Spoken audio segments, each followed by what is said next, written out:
कि मोहन भागवत ने जातीय जनगणना कराए जाने की बात को बहुत दिन पहले बोल दिया कि 17 सीटों पर लड़ करके मात्र 12 सीटें जीत करके भारतीय जनता पार्टी है और नीतीश कुमार को सीटें कम की जाती है, 16 सीटें की जाती है, उसके बावजूद भी वो 12 सीटें जीत करके आते हैं। सबसे बड़ी बात जो होने वाली है इस बार के चुनाव में वो देखिएगा कि जीत हार से ज्यादा अपोनेंट उम्मीदवार कौन होता है, विपक्षी उम्मीदवार कौन होता है, किस जाति का होता है, इस पर बहुत ज्यादा इस बार एनडीए गठबंधन मंथन करने वाला है। लालू प्रसाद ने तो ये फैसला कर लिया था कि वो बिहार छोड़ देंगे, बिहार में उनके लिए कुछ नहीं बचा है नीतीश कुमार के रहते, लेकिन नीतीश कुमार ने 2015 में वापसी करा दी। नोरमा ग्रुप, जो सोचता है वो करता है, आपके अपने सपनों का आशियाना। नमस्कार, एक बार फिर से आपका बहुत बहुत स्वागत करते हैं। भीतर की बात लेकर के आपके सामने हाजिर है और भीतर की बात में हम आपसे बिहार में जो बदली हुई परिस्थिति है और आज खास करके महागठबंधन अपनी तीसरी बैठक कर रही है, उस बैठक से क्या निकल करके आएगा, तो वहीं आपको बता दें कि दिल्ली में भी जबरदस्त मंथन चल रहा है और दिल्ली के मंथन का सीधा असर बिहार के एनडीए गठबंधन पर पड़ना है। एनडीए गठबंधन के घटक दलों के साथ जो बड़े नेताओं के साथ बैठने की प्रक्रिया थी वो प्रधानमंत्री नरेंद्र मोदी के जो मधुबनी यात्रा थी उससे पहले हुई थी।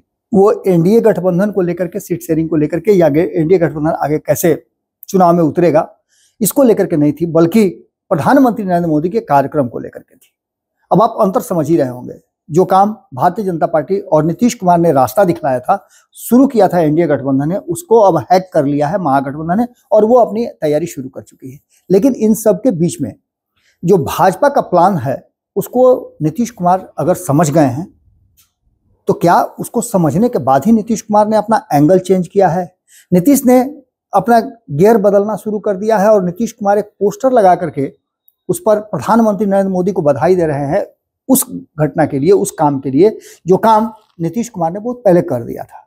2 साल पहले लाख विरोध के बावजूद आपने सुना भी होगा कि जब नीतीश कुमार गए थे जातीय जनगणना कराने के लिए डिमांड करने प्रधानमंत्री नरेंद्र मोदी से, क्योंकि अभी चर्चा में सबसे ज्यादा जातीय जनगणना है, क्योंकि बिहार में आप अगर चुनावी माहौल में हैं, चुनाव में उतरने जा रहे हैं, तो आपको यह ध्यान में रखना होगा कि जातीय जनगणना और जाति इससे अलग नहीं कर सकते हैं आप। यही समझ करके क्या भारतीय जनता पार्टी ने यह प्लान बनाया है कि वो भी अब जातीय समूह के साथ अपने एजेंडे को बदल करके और जातीय जनगणना कराएगी। इसको लेकर के हमने कई खबरें की है, लेकिन आज की खबर विशेष इसलिए है कि क्या गठबंधन फिर से पलटने वाला है। हम ये बात इसलिए कह रहे हैं कि हमारे पास कुछ आंकड़े हैं, उन आंकड़ों पर अगर हम गंभीरता से देखें तो आपको ये समझ में आने लगेगा। कुछ बातें तो हमने कई बार आपको खबरों के माध्यम से और विश्लेषण के माध्यम से बताया है, लेकिन अभी जो हम आपको बताने जा रहे हैं ये काफी चौंकाने वाले परिणाम हैं और इन आंकड़ों से ये साफ स्पष्ट होता नजर आ रहा है कि आने वाले चुनाव के लिए भारतीय जनता पार्टी को अभी भी उधेड़-बुन की स्थिति में है। नहीं कहते हैं हमारे यहाँ कि आधे मन से सब कुछ चल रहा है, कभी लगता है कि हम अपना मुख्यमंत्री बना लेंगे, कभी लगता है कि नीतीश कुमार को समझाएं क्या, कभी लगता है कि नीतीश कुमार को ऊपर बैठा दे क्या। आपने देखा भी होगा कि कल 2 दिन पहले अश्विनी चौबे ने फिर बयान दिया है। उन्होंने कहा कि उन्हें ऐसा लगता है कि भारतीय जनता पार्टी का इस बार मुख्यमंत्री बनेगा और वो अति पिछड़ा समाज से होगा। अब आप समझ लिए कि अति पिछड़ा समाज कह करके कहीं ना कहीं उन्होंने सीधे तौर पे 3 बातें कर दी। एक तो नीतीश कुमार को बिहार की राजनीति से बाहर कर दिया, दूसरा उन्होंने सम्राट चौधरी जो आगे आगे बढ़ करके सारा काम कर रहे हैं उनको कहीं ना कहीं पीछे कर दिया। तो अति पिछड़ा समाज के किस नेता को आगे लेकर के आएंगे? हो सकता है कि 2015 की तरह प्रेम कुमार को फिर से एक बार सामने लाया जाएगा क्या? प्रेम कुमार की भी उम्र हो गई है, वो भी काफी वरिष्ठ सदस्यों में गिनती होते हैं, लेकिन खैर भारतीय जनता पार्टी अपने रणनीति और एजेंडा को अपने हिसाब से लाती है। और भारतीय जनता पार्टी ने जो जातीय जनगणना करने का प्लान बनाया है, इसके पीछे की रणनीति हमने आपको बताया था कि मोहन भागवत ने जातीय जनगणना कराए जाने की बात को बहुत दिन पहले बोल दिया था। जैसे ही लोकसभा का चुनाव हुआ हमने आपको यह भी समझा दिया था कि जिस तरह से भारतीय जनता पार्टी बैकफुट पर आई और उसे यह समझ में आने लगा कि उसने गलती की है नीतीश कुमार के जातीय जनगणना का विरोध करके, और उसका खामियाजा उसे भुगतना पड़ा है। जबकि आपको यह बात मालूम होना चाहिए कि 17 सीटों पर लड़ करके मात्र 12 सीटें जीत करके भारतीय जनता पार्टी है और नीतीश कुमार को सीटें कम की जाती है, 16 सीटें की जाती है, उसके बावजूद भी वो 12 सीटें जीत करके आते हैं। और इतना ही नहीं, उनका स्ट्राइक रेट 100% है। 12 सीटों में 72 विधानसभा में उनकी बढ़त प्राप्त हुई है, जो आंकड़े बता रहे हैं। तो क्या भारतीय जनता पार्टी इस बात से डरी हुई है? क्या भारतीय जनता पार्टी को ऐसा लगता है कि वो अपना प्लान जो है चेंज करेगी तो बिहार में कुछ परिवर्तन हो सकता है और लीडिंग रोल में भारतीय जनता पार्टी आ सकती है। ये बात नीतीश कुमार के रहते संभव नहीं है और नीतीश कुमार ये बात समझ गए हैं कि भारतीय जनता पार्टी कुछ ज्यादा ही जोर लगा रही है, लगातार अपने रणनीति में बदलाव कर रही है, तो कहीं ये नीतीश के लिए घातक नहीं हो जाए। और इसी बात को लेकर के नीतीश कुमार आगे की रणनीति समझ रहे हैं। आंकड़े सभी जुटा रहे हैं। हमने आपको यह भी बताया कि सभी जो पार्टियां हैं, जो मुख्य पार्टियां हैं, उन्होंने अपने अपने सर्वे एजेंसीज को ठेका दे दिया है कि आप पता कीजिए कि हमारी स्थिति क्या है।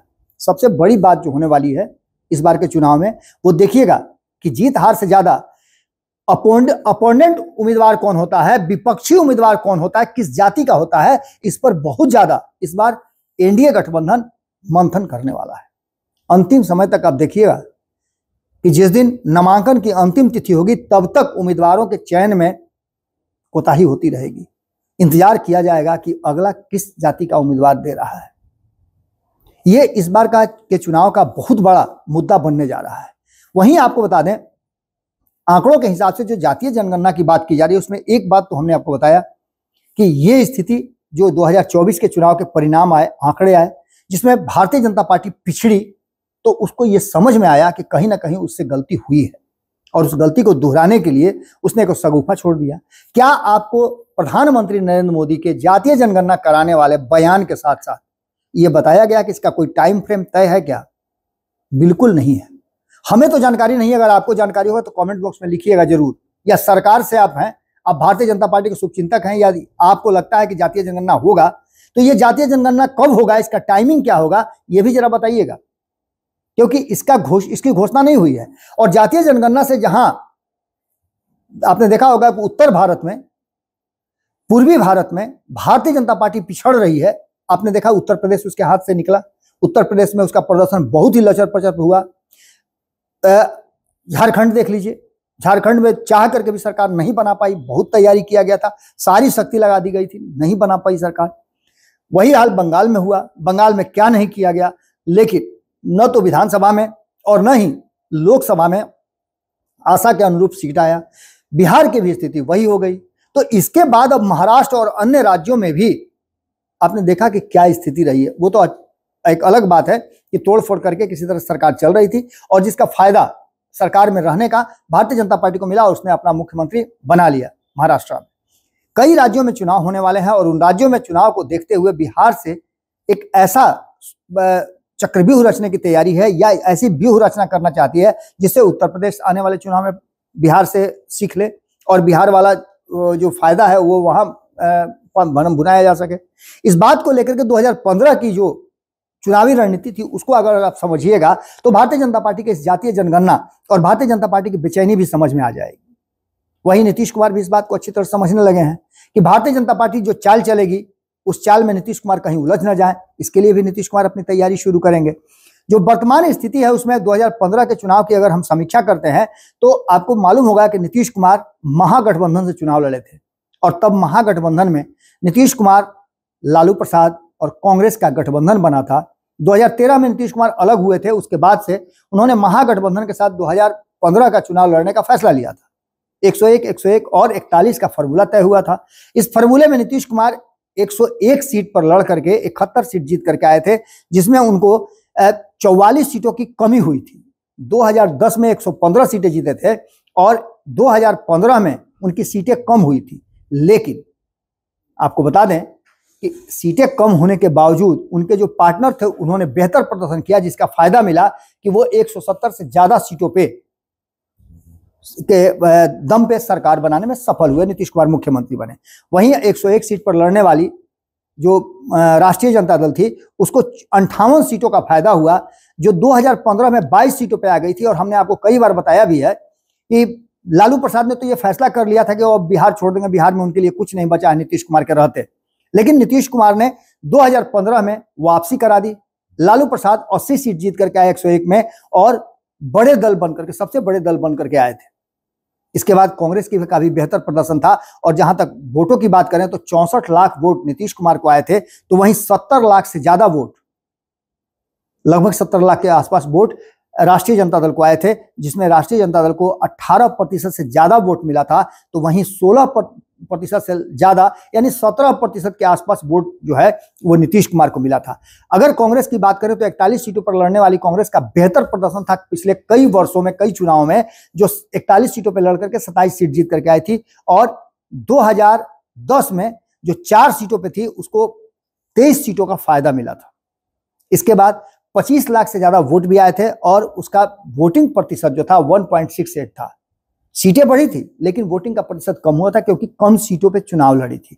इसके बाद अगर बात करें तो सबसे मजबूत, अगर सबसे जो टर्निंग पॉइंट है और भारतीय जनता पार्टी को मजबूर करता है कि वो एक बार फिर से बिहार में जब चुनाव लड़े तो कोई एक नई स्ट्रेटजी से लड़े। जो स्ट्रेटजी पूरे देश भर में लागू होती है वो बिहार में लागू नहीं होती है।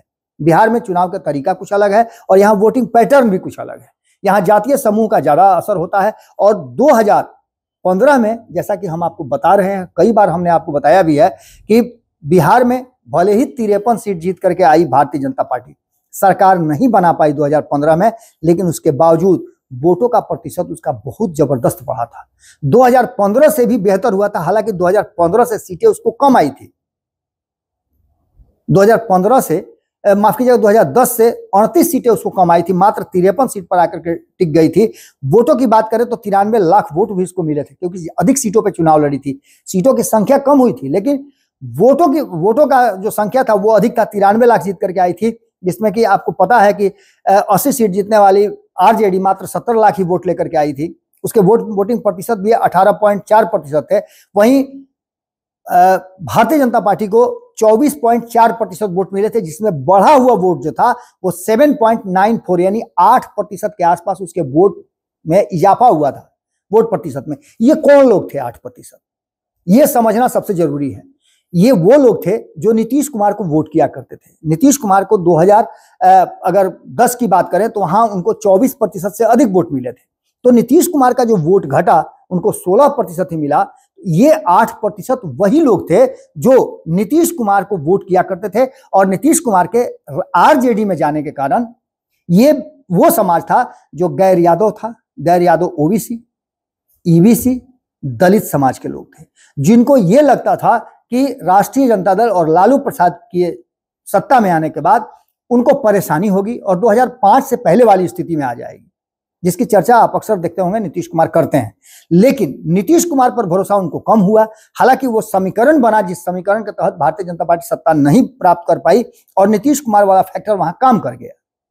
लेकिन वोटिंग प्रतिशत बढ़ना भारतीय जनता पार्टी के लिए एक बूस्टर डोज था और यही बूस्टर डोज उनको 2019 में भी प्राप्त हुआ कि आपको पता है कि 40 में से 39 सीटें जीत करके भारतीय जनता पार्टी आई। नीतीश कुमार तब वापस आ गए थे। यानी सीधे तौर पे आप समझ सकते हैं कि 2025 में जो भारतीय जनता पार्टी ने आकलन किया होगा 10, 15 और 20 का, इसके बाद 14, 19 और 24 का, तो इन 6 चुनावों में भारतीय जनता पार्टी के आकलन का यही निकला होगा कि जातीय जनगणना उसके लिए बहुत ज्यादा फ्रूटफुल होगा।